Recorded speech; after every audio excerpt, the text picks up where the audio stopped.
using science to debunk myths, from the pandemic to climate fraud. Thanks for listening to Sky Dragon Slaying on TNT Radio. Hi, welcome to Sky Dragon Slaying, where we bring you the truth on science and current affairs, the mainstream with rather you didn't know. I'm John O'Sullivan, CEO of Principia Scientific International. Joining me as usual is text engineer extraordinaire Joe Olson. In a week when we've seen further drift towards a possible World War III, we've seen more independent analysts pointing to dark forces behind the scenes, deliberately fomenting war. And on the show today, we've got an international American journalist, author, lecturer, and founder of the Canadian Patriot Review, Matt Ehret, to help us go into a bit of a deep dive on one such character in the history books, President Roosevelt. He's one of these characters who's been seen as a good guy, but in fact, historians are saying he might have been the person who almost triggered World War II for America before the Japanese attacked Pearl Harbor. Hi, Matt. How are you today? Hi, John. I'm doing okay. And hi, Joe.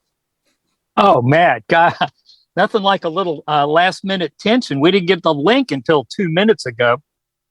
Oh, that was so fun. Well, better late than never. Keeps you on your toes, guys. Keeps you on your toes.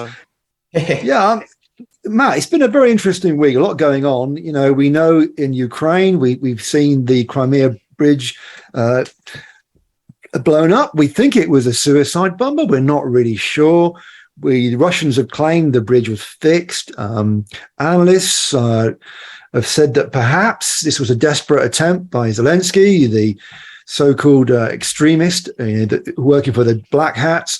You know, Russia's winning the war. You know, things are crumbling for the deep state. A lot of things are going on behind the scenes, and you know, we all like to look at different sources of information. What's your take on that story? Well, I mean, you know, all of this is coming out, and I think I'm not in a better place than anybody else to piece it together. But obviously, there are certain video evidences that have arisen recently that I find interesting, indicating the possibility of an underwater drone coordinating with the above ground truck that had a coordinated blow up.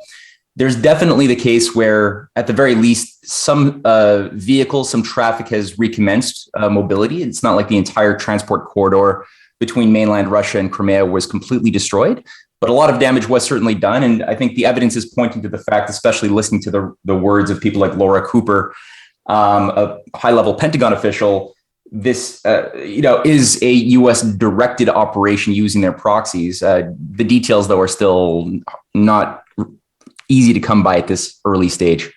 No, they're not, are they? And I think what we may be witnessing is another attempt by the media, you know, to make politics out of a military situation. I don't see, from what I've been reading by other analysts, military analysts, independent people, they're saying this was more of a smokescreen, like a bit of a distraction from the real military conflict. It's apparent that the impact was more a media show rather than any damage to Russia itself. I know from what I've been reading, Scott Ritter, for example, we all know Scott Ritter. He's commented on this, and he thinks it's a bit of a damp squib in terms of the military impact. What do you think, Joe Olson?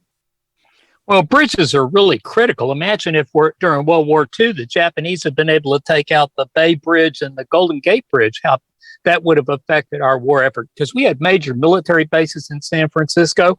So, you know, let's don't underestimate this. And also, this is just, 10 days after the explosion on the Nord Stream? And those were two parallel 48-inch gas lines in each one of those segments, Nord Stream 1 and Nord Stream 2. They knocked out 3 of the 4 pipelines, but now Russia says that they've been able to maintain pressure on the 4th line. They could start delivering gas to Germany and solve somewhat, at least mitigate some of Europe's pending energy crisis this winter. So now they've got a real dilemma. Do they go out and blow up the 4th line, or do they just go, geez, you know, it looks like the peace movement and the green movement are going to have to decide that we'd rather not freeze to death, and we'd rather quit depending on windmills and batteries and solar cells and, artificial meat. It's looking like the battle lines have been drawn. And from all indications, the United States has declared war on Germany. And this is just the third time in the last century that we've done that.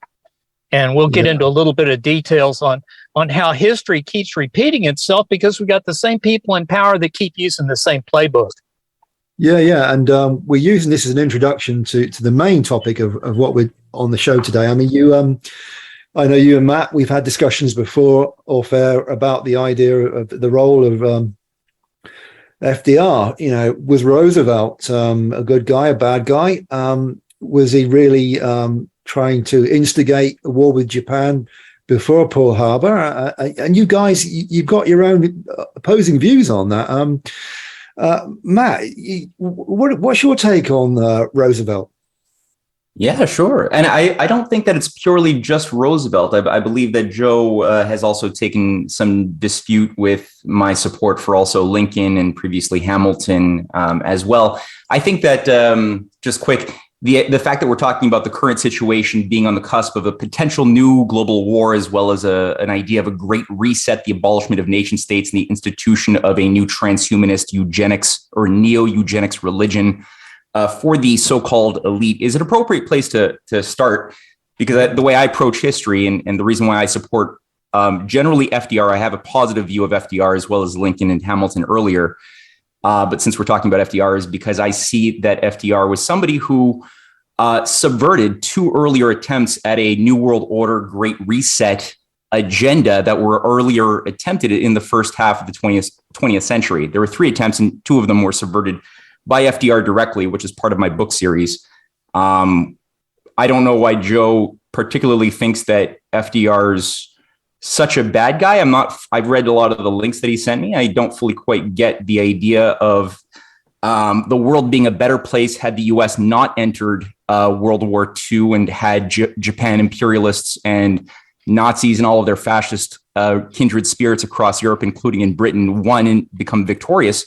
I don't see why that would have been a better outcome necessarily for the world, but I'm curious to see what Joe has to say about that. Yeah, what do you say to that, Joe? Well, meet the new boss, same as the old boss. The problem is we've had banking families that have been complete control of Europe for at least 500 years, and they benefit by having constant wars. And if you look back at history, we've had constant wars. And so they're always trying to create alliances. They're always trying to team one side against the other. I had a great satire I wrote at Canada Free Press called Pinata Planet Syndrome. And it's kind of correct. They just treat us like little kids. They blindfold us, spin us around in a circle. Then we're dizzy. They hand us a stick and say, beat the globe. And when we hit the globe and all the candy falls out, they go, oh, good, the candy's all for me. So that's kind of what we're dealing with here. And as far as FDR, I'd rather back up and do a little bit more historical perspective because we got 2 hours and there's a lot of things that play into this to complete a picture rather than just jumping straight into FDR. So if we can begin, there's an article, and I sent it to Matt, called Dutch White Slave Trade. This was posted at Veterans Today, May 18th, 2021. And in 1601, the Crown granted the British East India Company a charter. And the charter allowed them to export slaves from England, but they couldn't export anything but Catholic slaves. And so in 1603, the Dutch said, well, hey, we'll get a charter from the Crown and we'll be able to export Protestants. And the Crown went, oh, okay. And so they did export Protestant slaves from England and a lot from Ireland and some from Scotland. And the main beneficiaries of those were the plantations that were down in the Caribbean. And according to the article, the most successful colony was in Barbados, and it's about halfway between Puerto Rico and Guyana. So it's part of the Lesser Antilles. The island is only 167 square miles. And between 1601 and 1660, the island was fully developed with British exported white slaves. And you needed skilled labor in order to clear the land, to build the buildings, to build the wharfs, to build the roads, build the bridges, build the sugar mills, and build the rum distilleries and then to make the barrels. But once you had all those situations operational by 1660, they said, look, these Irish are a little too difficult to manage. And so why don't we start importing black slaves? And that's when the black slave trade started. And then the Rothschilds took over the northern portion of India in 1760, or excuse me, we won't say the name, we'll just say the East India Company took over the northern opium producing region of India in 1760 and started the international opium trade. And over the next 150 years, they managed to kill over 100 million Chinese. So that's a little bit of a Holocaust that nobody admits happened. And then the royals were constantly at war with the Russian Orthodox because they were different than the Catholics and they were certainly different than the Protestants. And so in 1702, the Swedes invaded Russia and were stopped by the Russian winter. 1812, Napoleon invaded Russia, was stopped by the Russian winter. In 1850, France and England invaded the Crimea and were stopped eventually. And then they started a war on the Russians' eastern front by arming Japan and having them attack Manchuria. And then Japan went on to conquer Korea. And then later they attacked northern China. So we're laying the predicate for everything that happened up until then. Now, as far as the Civil War, there again, we had sides that were opposed to each other. My opposition to Lincoln was that he never freed a single slave in the northern slaveholding states of Missouri, Kansas, Kentucky, Maryland, Delaware, or the District of Columbia. There were slaves working in the White House on the night that Lincoln was shot. Lincoln was elected in 1860 with 39.8% of the vote. There were 4 candidates, and so he was a minority candidate.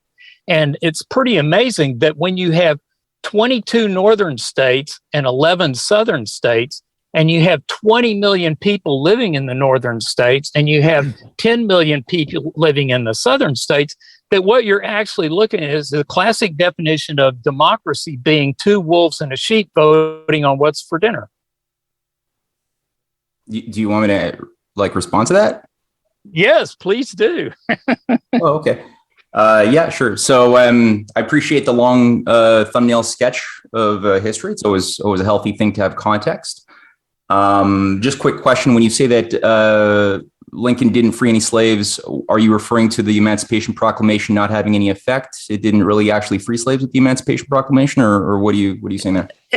It only freed slaves in the southern states that he didn't have control over.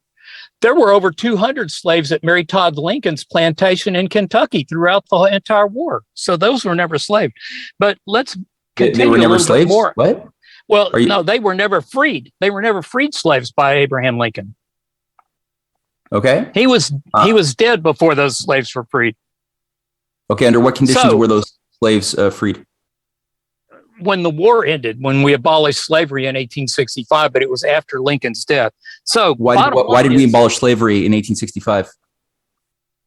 Because it was a bad thing in 1776 that we just did. It was a birth defect that we got from the British Empire when they imported slaves to America. You're saying that I'm asking, why did we abolish slavery in 1865? Because it violates fundamental principles of human rights. And did Lincoln have a role to play in policymaking that abolished slavery that was acted in 1865? Not actively. If you read his work, he actually wanted to deport the blacks to Africa. But let's back up a little bit more. Well, actually, no. Because you just said a fallacy there. He actually said he wanted to give the choice to blacks not only to go if they wanted, but he also made a point that he wanted massive economic development for that region that would not become a slave colony or something like that. He wanted to help the poor nations of the world develop themselves industrially. That's also a component of it, which if you leave that out of the context, it sounds horrific. But if you introduce that, it changes quite a bit of the story, doesn't it? Well, and let's put some more things in context. The first jurisdiction in the world to outlaw slavery was Pennsylvania in 1780.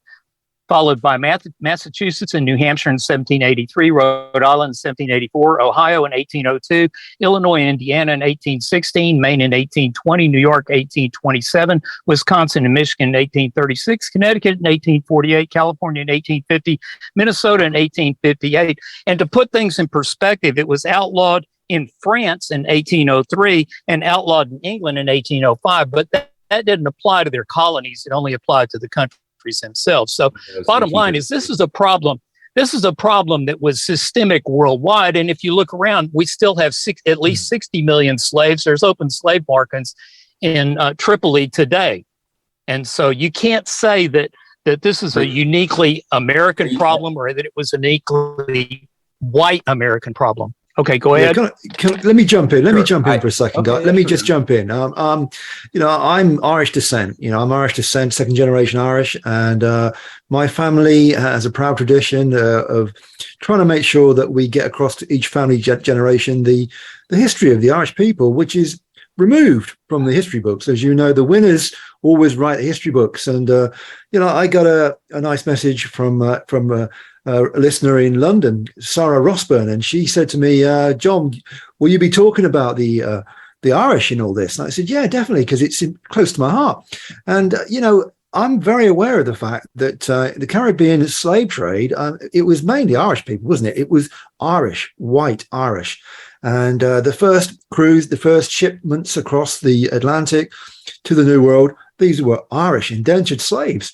And yet, this is all skimped over. And, it bothers me so much that we keep kind of cherry picking on what we think is the important issue here. And I don't think we're all getting the big picture here. It's the winners who write the history. And I think a lot of it is obfuscation. And I don't know how much of it we're uncovering now, which is, the full picture. I'm kind of listening to both of you and I'm wondering, are either of you right? Or where's the common ground? I mean, I don't know. I'm more confused than ever, really. My initial thought was Roosevelt was a good guy, and going back to Lincoln, slave trade.